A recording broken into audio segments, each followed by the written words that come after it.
Hi everyone, I am here to do part 2 of Being with Trees, a book that is by Hannah Fries. And so we are on, it's a very poetic, beautiful book, lots of good photographs and such. So we're on page 80, and so we're going to pick up where we left off. Betty Ann Rogers' poetry, I'll bring the page over here so you can see that, is full of celebratory and sensational images of nature.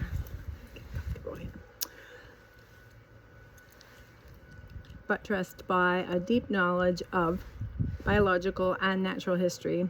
This excerpt comes from her poem Holy Heathen Rhapsody. What species of little bird does the poet, like a voyeur, watch as it makes its way over the tree?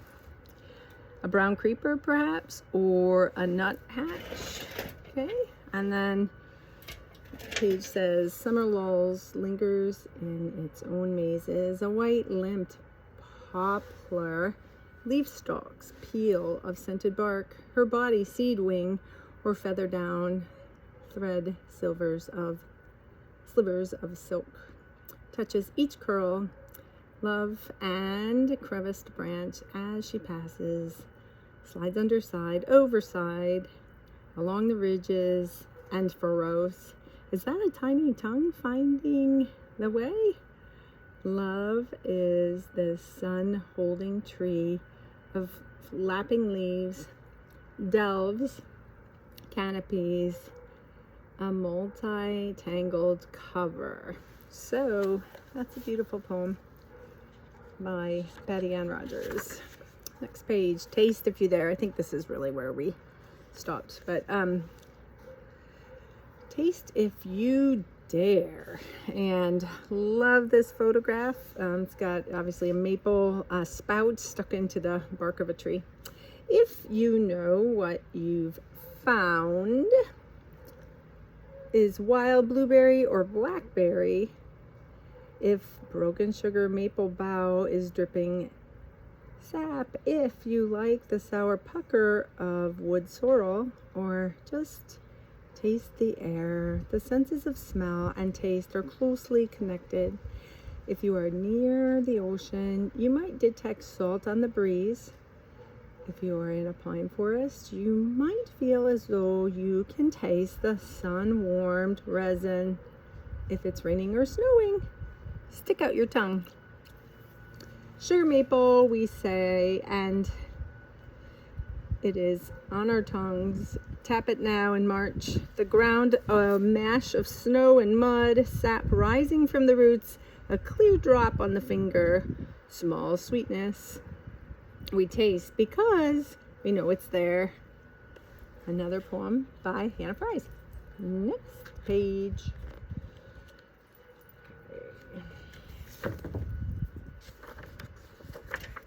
Benzene. Okay, we're dealing with a photograph of a black bird that is on, I don't know what kind of bird it is. It's definitely not a crow, but that's on a branch, maybe in the springtime. Anyway, now pause and look at the trees again, at the plants and the birds, squirrels and insects and other living things around you. Remember that you are not the only one doing the sensing. You are being heard, seen, felt, sensed in ways you cannot understand.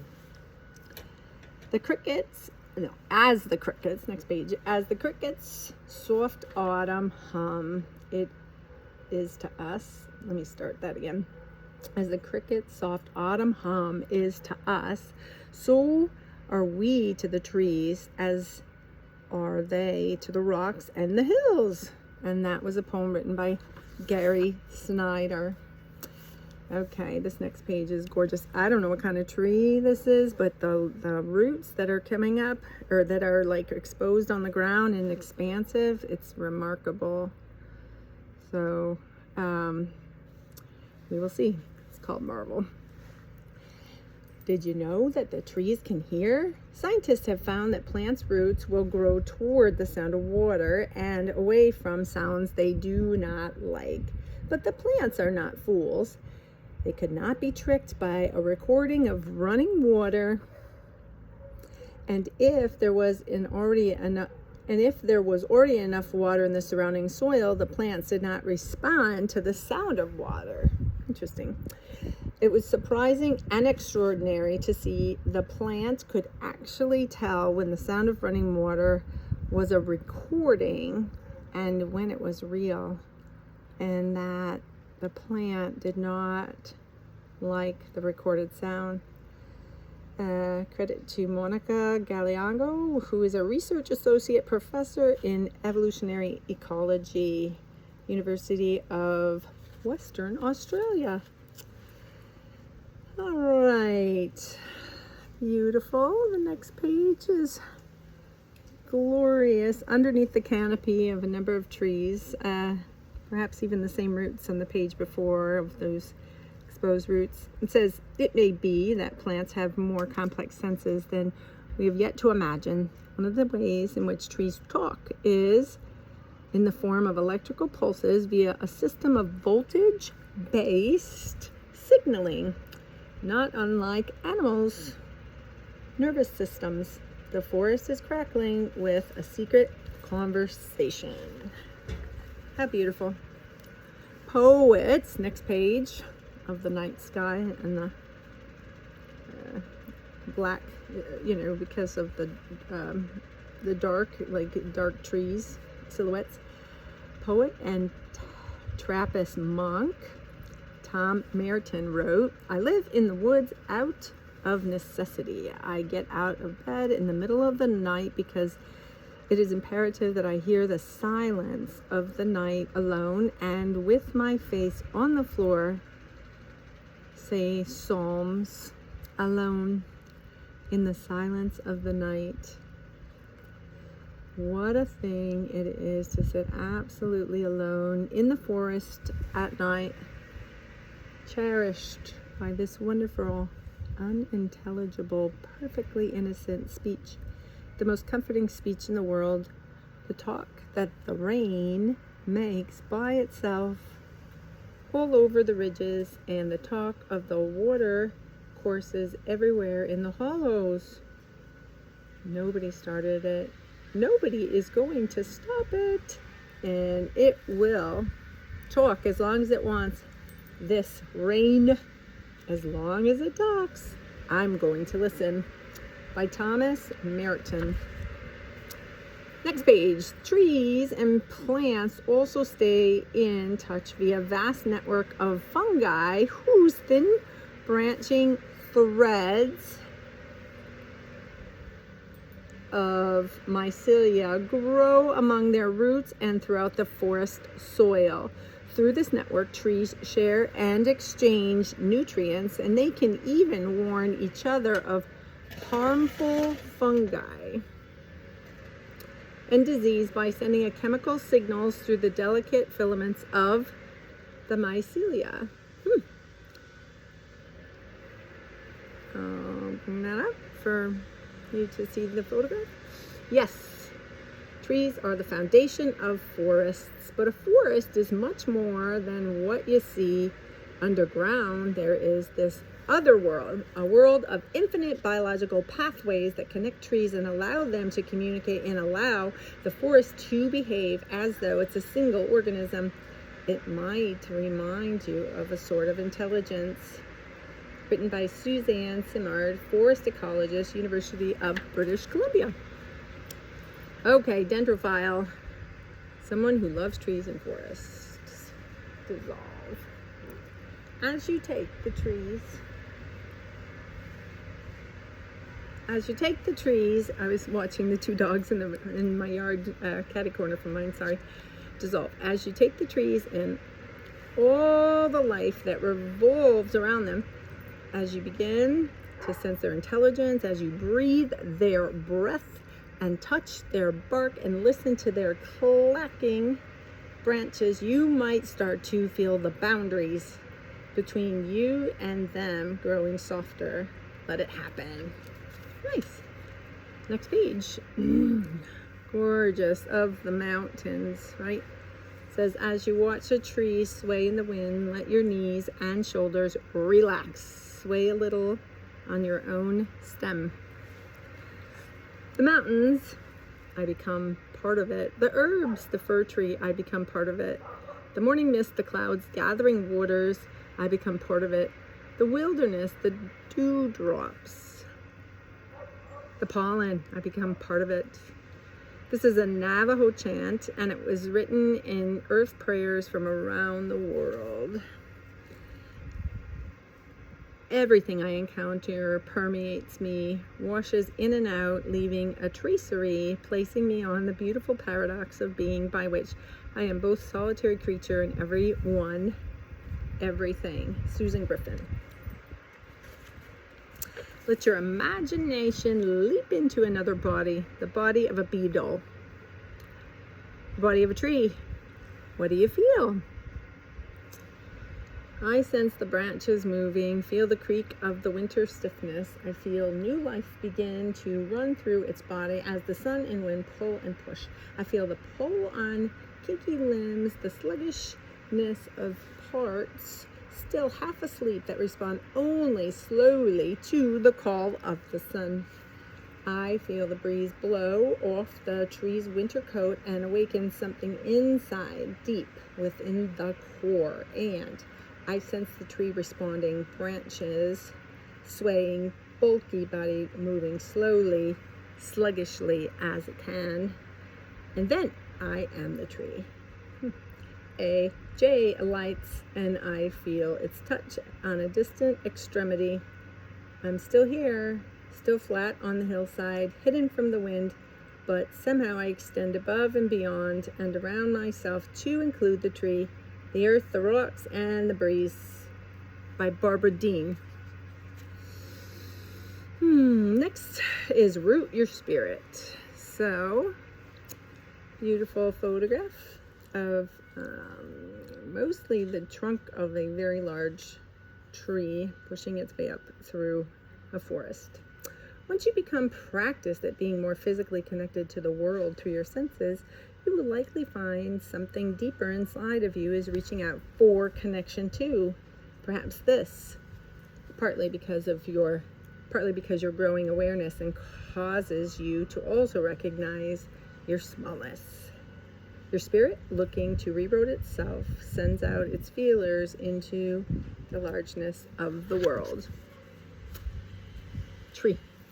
It is foolish to let a young redwood grow next to a house. Even in this one lifetime, you will have to choose that great calm being, this clutter of soup, pots and books.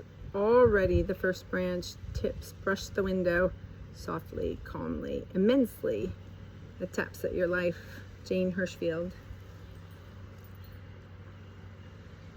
Nice, huh? It is an ongoing journey, this reaching out and out again. And the universe, with all its patterns and chaos and myriad of threads of connection, is both terrifying and wondrous. Take a page from the trees. Focus on being both rooted in the earth and searching among the stars. This next page is a picture with 4 photographs. One of a curling leaf, maybe of aloe. I'm not certain actually. And then the inside or the center of what looks to me like a Gerber daisy, perhaps, and then 2 other things that I don't really recognize, but the one I don't recognize, the other looks like a leaf that is sort of uncurling and it kind of swirls down. All right, here we go. I'll bring this up so you can just take another peek. Here we go. If you look closely at the natural world, you may begin to see patterns amid what seems like chaos, unexpected connections throbbing everywhere around us. Time and time again, I'm astounded by the regularity and repetition of form. Basic patterns sculpted by time and land appearing everywhere I look. twisted branches in the forest that look so much like the forked antlers of deer and elk. The way glacier-polished hillside boulders look like the muscular rounded bodies of the animals, deer, bear, that pass among the boulders like living ghosts.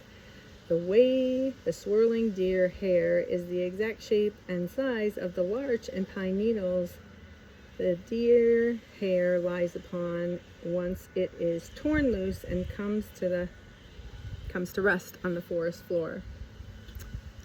Poet by Rick Bass. Next page. How many spiral patterns can you find as you walk through the woods? How do the spirals of a pine cone mirror the inner ear, a nautilus shell, a hurricane, a galaxy? As order can be found in chaos, likewise, if you peer long enough at a very ordered system, you're likely to find an element of chaos or chance. Try thinking of chaos and order as partners in a dance rather than enemies or opposites. Here is a poem by Ralph Waldo Emerson. The pines glittered with their innumerable green needles in the light and seemed to challenge me to read the riddle. The drab oak trees of the last year turned their little somersets and lay still again, and the wind bustled high overhead in the forest top. This gray, grand architecture from the vault to the moss and lichen in which I lay, who shall explain to me the laws of its proportions and adornments? By Ralph Waldo Emerson. Heal. Some days, some weeks, and maybe even some months, it's easy to feel like a broken tree after an ice storm full of cracked branches creaking in their cases of ice. Simple acts of connection with the landscape, with animals, or with other people can go a long way in helping us feel whole again, both physically and emotionally. After all, humans are social animals. We depend on our communities to survive, and that includes our ecological community. The air we breathe, the water we drink, the soil and sun that feeds us. We cannot truly disconnect ourselves from any of it more than a tree can.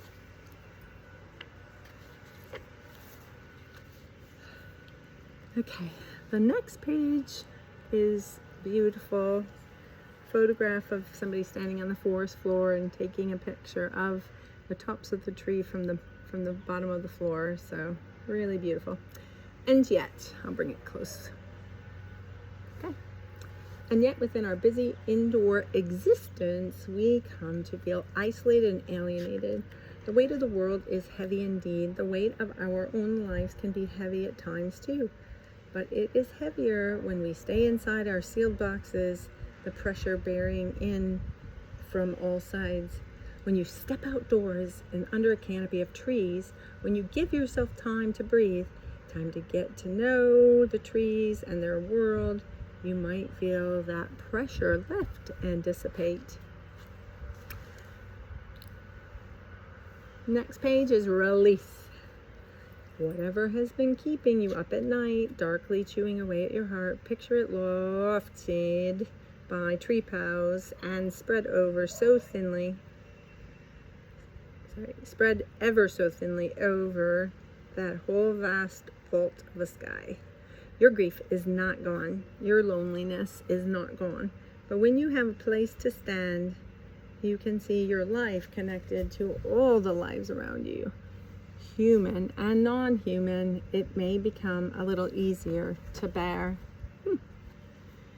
Here's a word. It's called frondescence.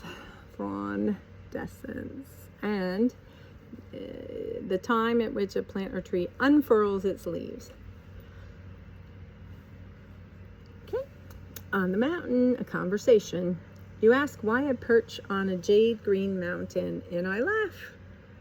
but say nothing, my heart free like a peach blossom in the flowing stream, going by in the depths, in another world, not among men. Li Po wrote that. The tree's medicine is our medicine too. The feeling of well-being we get from spending time in the woods is more than psychological. Trees release microbial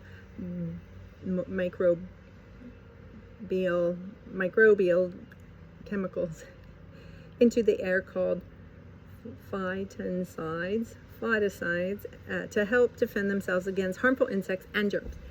These chemicals are closely related to essential oils. That wonderfully intoxicating scent of cedar, for example, is the result of phytoncides. When we breathe the forest air, phytoncides stimulate our natural killer cells, white blood cells in our bodies that attack tumors and viruses. So, when you walk among the trees, your immune system gets a boost from the tree's own medicine. And it says, the woods, the trees, and the rocks give man the resonance he needs. And that's phrases from Ludwig van Beethoven. Soothe. Walking among the trees calms the brain and the nerves, but even only a glimpse of treetops can help. Hospital patients who can see trees from their windows heal faster, need less pain medicine, and have fewer complications. And yes, being among the trees can lower your blood pressure, but those of us who have been there know that trees are just as good for the heart. Solivagant, wandering alone. Here's a picture of a lady wandering in the woods. An earth song. It's an earth song, and I've been waiting long for the earth song. It's a spring song, and I've been waiting long for a spring song. Strong as the shoots of a new plant, strong as the bursting of new buds, strong as coming of the first child from its mother's womb. It's an earth song, body song, a spring song. I've been waiting long for this spring song. Written by Langston Hughes.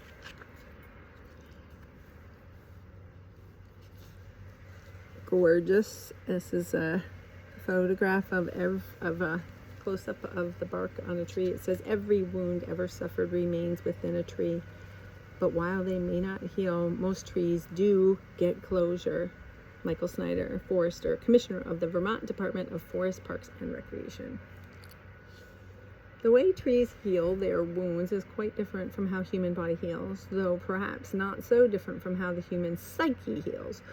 First, the wood around the wound goes through a chemical change to make the area inhospitable for bacteria and fungi that would begin the process of decay. Then the tree seals off the wound with a special kind of wood called callus. The injured part of the tree does not go away, but it stays contained and new growth is able to form around it. What wounds do you carry with you? Have you grown around and past them yet, or are they still threatening to spread and decay?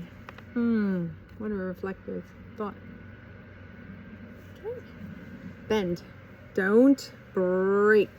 When you feel heavy, in danger of being crushed, try to think of yourself as more flexible and less brittle.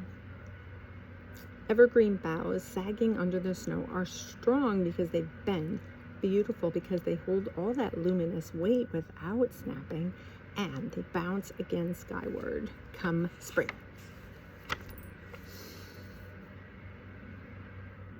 Okay, here's a photograph of a person standing, it looks like on a rock, and so maybe in a brown meadow, and then with the mountain and forest behind.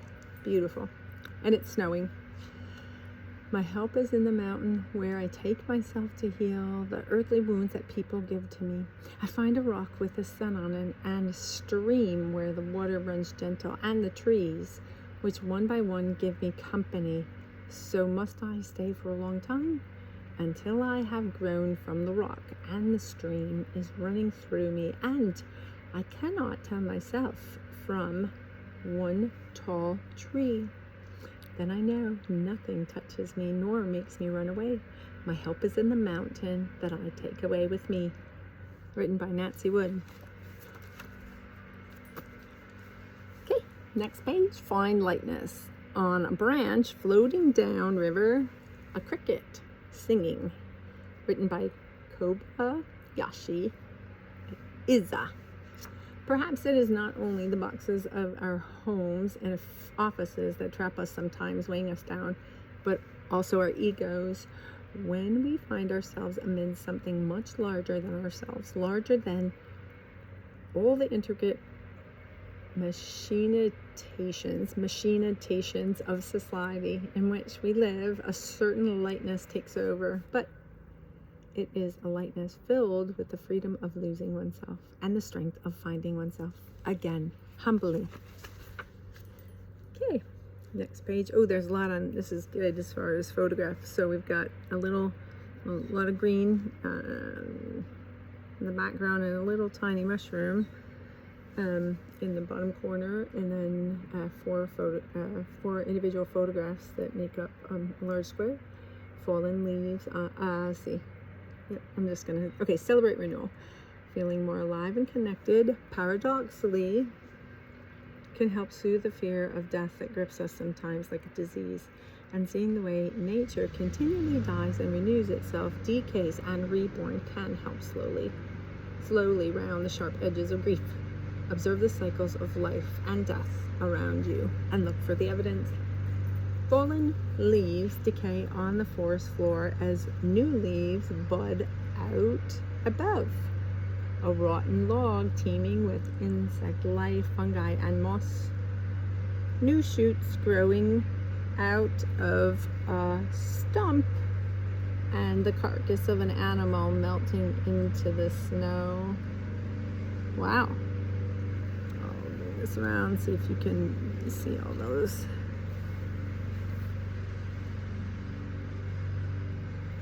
I can't detect that last one. Okay, here we go. Next page. So here's the roots. It looks like a tree maybe fell and the roots are exposed. And then here's some leaves and the inside out, and there's a beetle, red little beetle resembling a ladybug on it. Here we go. When a tree falls and begins to decay, new seedlings take root on the back of the old trunk. Moss and other plants take hold in the soft crevices that fill with nutrient-rich soil, and many small animals make their homes here. These fallen trees, nurturers, even in death, are called nurse logs. Birth, life, and death each took place on the hidden side of a leaf. Written by Toni Morrison. A walk in March. This hill, crossed with broken pines and maples, lumpy with burial mounds of uprooted hemlocks, hurricane of 38. Out of their rotting hearts, generations rise, trying once more to become the forest just beyond them, tall enough to be trees in their youth, like aspen. A bouquet of young beech is gathered. They still wear last summer's leaves. The lightest brown, almost translucent. How their stubbornness has decorated the winter woods on this narrow path. Ice tries to keep the black, undecaying oak leaves in its crackling grip. It's become too hard to walk at last. Sunny patch. Oh, I'm in water to my ankles. April. Written by Grace Paley. Okay. At 5,062 years old, a Bristol cone pine in the White Mountains of California is the oldest living tree in the world. In the Pacific Northwest, there are pockets of old growth forests where Douglas fir trees have grown to be as old as 750 years old. They can be 6 feet in diameter and over 250 feet tall. Think of an old giant tree in the forest where humans have not interfered a long, long time, where the moss creeps intricately at its own pace and the forest floor is made of many, many layers of rich decay. Imagine what time might feel like to a tree. not linear, but cyclical, defined not by minutes and seconds, but centuries, beholden to the present as much as the past and the future. Okay. So this is a German word. It says W-A-L, Waldin Samkit. Waldin and Steep. I don't know what to say. Waldin Samkit. I'm sorry, all you German folk out there. Waldin is Steep. Okay. The feeling of being alone in the woods. So, if you can see, there's a lady kind of alone walking through the woods. I drink old growth forest in like water. This is the homeland that built us. Here I walk shoulder to shoulder with history, my history. I am in the presence of something ancient and venerable, perhaps of time itself. Its unhurried passing marked by immensely and solidity each year purged by fire, cinching by a ring. Here mortality's roving hands grapple with the air. I can see my place as human in natural order, more grand, whole, and functional than I've ever witnessed, and I am humbled, not frightened by it, comforted. It is as if a round table springs up in the Cathedral of Pines and God graciously pulls out a chair for me, and I no longer have to worry about what happens to souls. Written by Janice Ray. Let's give thanks. Okay. So beautiful page next. Have a tree with a sun shining bright through the one spot where the two branches depart in the trunk. Very beautiful. And then, so picture the shape of an elm tree, like a vase gracefully opening toward the sky, or like a person, head back, arms flung up in joy and gratitude as you get to know the trees and natural world that surrounds you. It seems that the more you open yourself to receive, the more you are given. Breathe the loamy, rich scent of the woods and feel renewed. Begin to recognize the texture of different kinds of bark and feel joy. Examine the veins of leaf and consider the lines on your own hands. Hear the clacking of branches above and the sounds like music you'd forgotten. This next photograph is a person standing at a raging rapids down a sizable river, down a mountain, and it's this grace, and it's pretty powerful water rapids. Here we go. You breathe again. Take another step forward and feel peace. Something mysterious and familiar wells up from deep in the pit of your belly, rises to your chest, begins to flow through your limbs. The gifts we receive from being in the presence of trees are pure grace. Certainly we have done nothing to deserve them. Considering the destruction of humankind has wrought on nature, we may not want to think about what we, quote, deserve. And yet an embarrassment of riches has been set before us. What can we do but give thanks to nature, to God, or to whatever you call the larger force you feel moving in the world? Jesus. Here we go.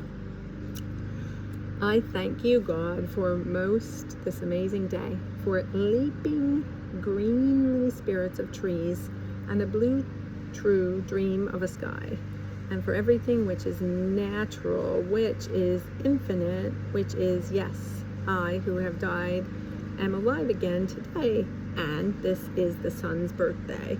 This is the birthday of life and of love and wings and of the gay, great happening illimitedly earth. How should tasting, touching, hearing, seeing, breathing, any lift from the know of all nothing, human, merely being blocked out, unimaginable you. Now the ears of my ears awake, and now the eyes of my eyes are opened, by E.E. Cummings. That was kind of hard to read. Here we go.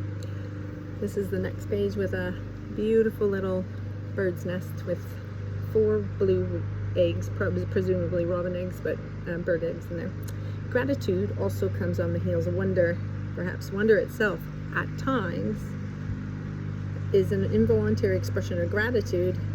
Spend enough time letting yourself be porous to the world and letting your curiosity lead you, and wonder will fill you and find you frequently. So frequently, in fact, you will not be surprised to feel it welling up, and again, you will come to depend on it. What if only the tiniest thing astonishes you today? Okay, we're changing color schemes here. This is more peachy, springy, and pink. Here we go. What a strange thing to be alive beneath cherry blossoms. Written by Kobashia Iza. I'm sorry, I might be butchering that name. Here we go. Lord makes us mindful of the little things that grow and blossom in these days to make the world beautiful for us. W.E.B. Du Bois.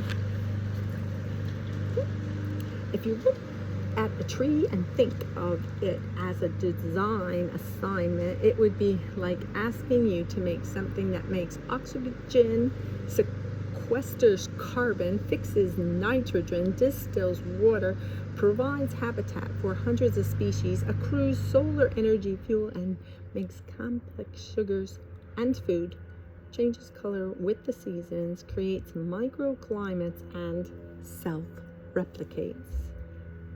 Written by William McDowell, architect and designer. Very close photo of the surface of a leaf. Okay, next we got layers here. We got canopy, and then you can see the trees, and another layer, and another layer. Here we go. Some of the oldest and most massive living organisms in the world are groves of quaking aspen. These groves look like individual trees, but are actually part of the same enormous clone and share common root systems. The oldest one we know of spans 107 acres and is made up of approximately 47,000 genetically identical trees. This clone, which lives in Utah, has the name Pando, the trembling giant, and it is thought to be about 80,000 years old. Pando took root long before the first humans arrived in North America. Astonishment is the only proper response. By David George Haskell.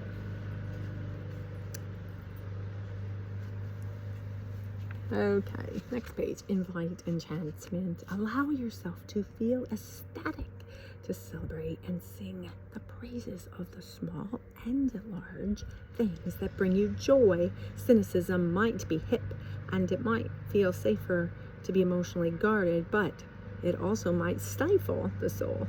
Practice being openly enchanted by the world. Now and then, point out the beautiful and curious things around you to friends, family, perhaps even to strangers. Your enchantment will give others permission to be enchanted. 2, you might be amazed how few people notice the enormous sycamore that grows right in front of the downtown McDonald's. Its white bark and wide-spreading limbs stark against the sky. You are hardwired for wonder, so let your soul leap. Okay, gate in the garden. Hope you can see that. Poet Edna St. Francis Millay grew up on the coast of Maine, but spent the last half of her life from 1925 to 1950 at Steepletop, her estate in Outskirts, New York. When you visit today, you can wander a path through the woods and read her poems posted to the trees along the way. And she looked up.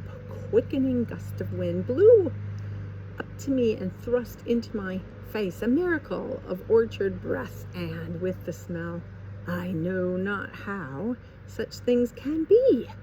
I breathed my soul back into me. Edna St. Vincent Millay.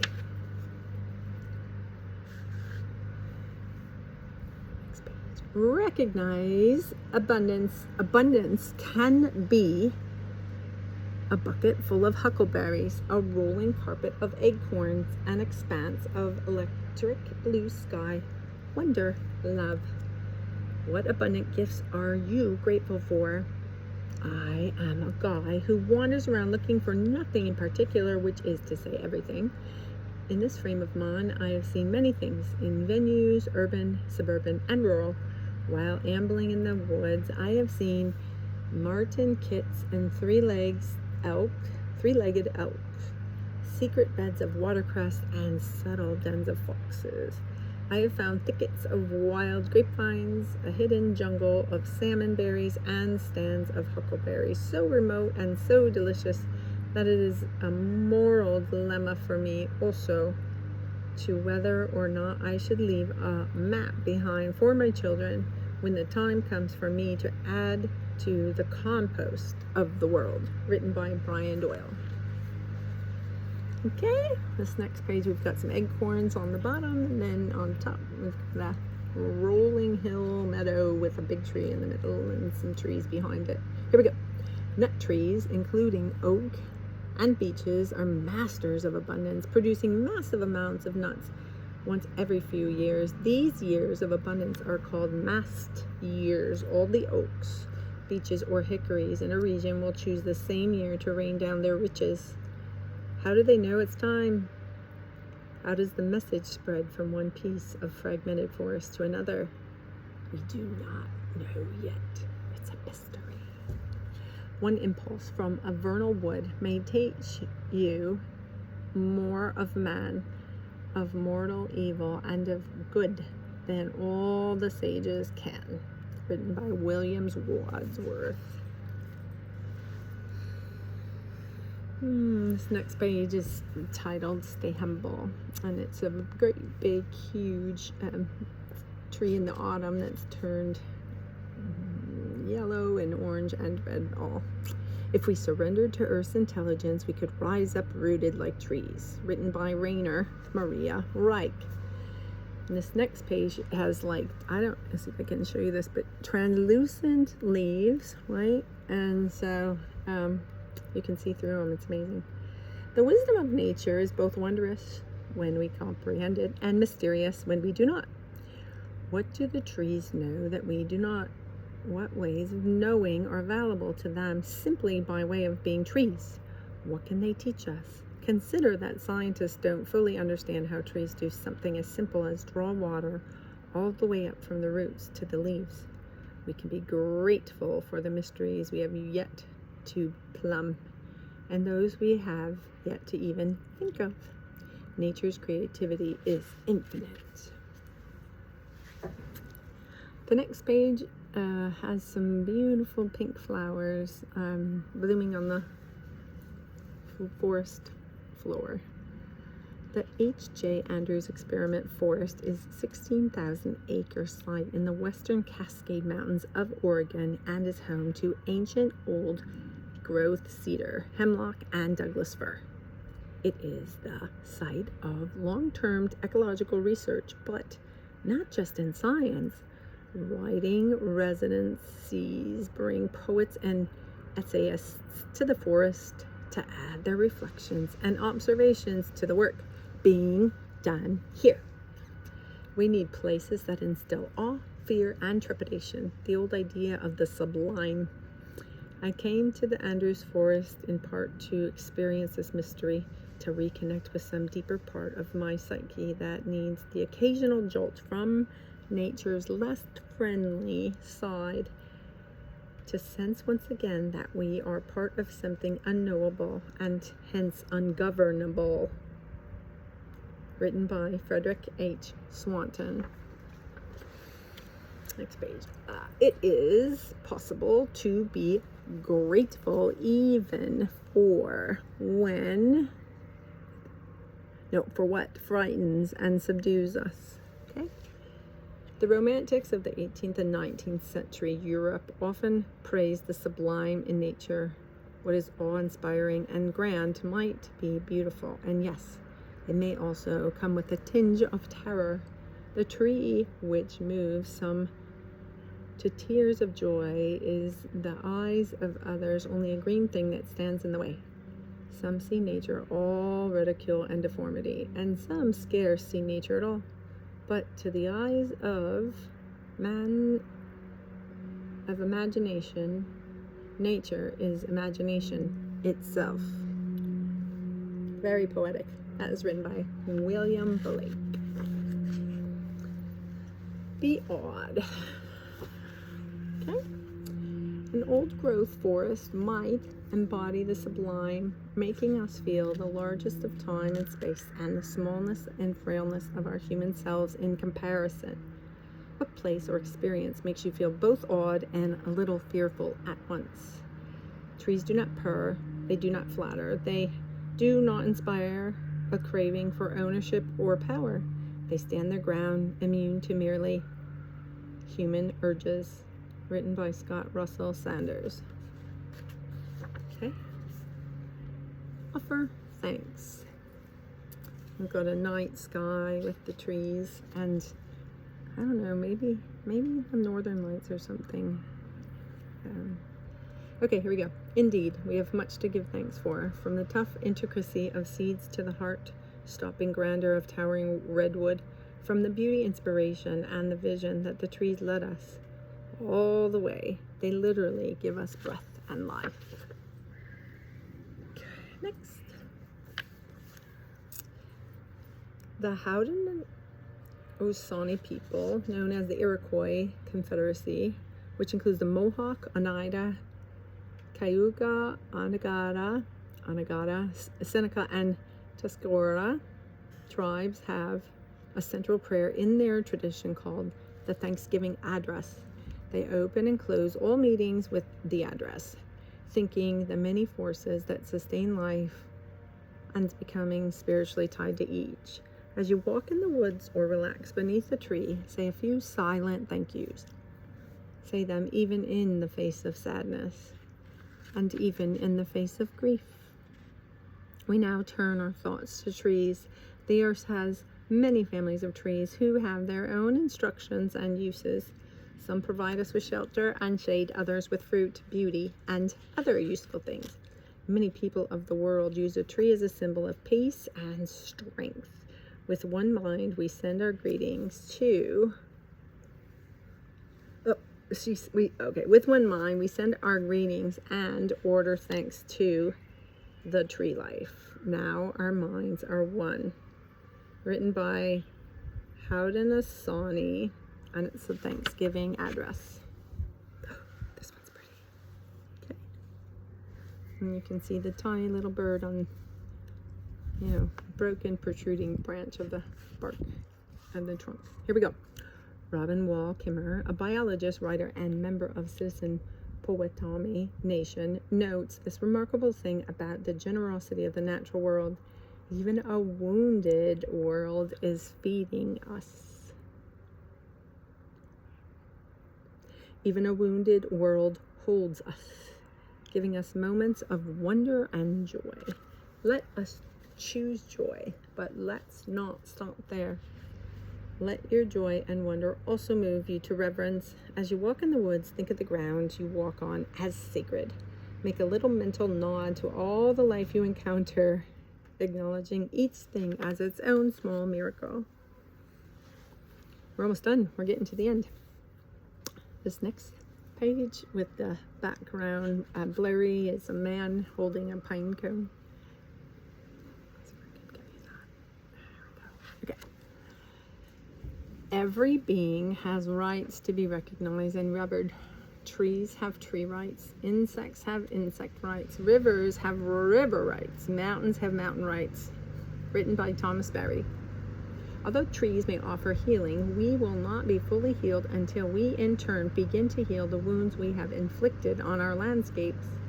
We can honor the trees and the earth with our wonder and our reverence, knowing this is the foundation of new relationship, of reciprocity. Okay, next, writer Wendell Berry, who has long lived on a farm in Kentucky near where he grew up, lends a powerful voice to envisioning a stronger, healthier connection to place, community, agriculture, and celebrating the interconnectedness of all things. Here is an excerpt from his playful but powerful manifesto, The Mad Farmer Liberation Front. Invest in the millennium. Plant sequoias. Say that your main crop is the forest that you did not plant. Say that you did not plant, that you will not live to harvest. Say that the leaves are harvested when they have rotted into mold. Call that prophecy such returns. Put your faith in the 2 inches of humus that will build under the trees every 1,000 years. Wendell Berry. Oh, this is a beautiful and profound picture, isn't it? Of a child laying underneath the branches of maybe a cherry blossom. And it's called Yugen, Japanese, a profound awareness beyond worlds, a profound awareness beyond words of universe's beauty and mystery. We are dreaming of a time when the land might give thanks for the people. Written by Robin Wall Kimmerer.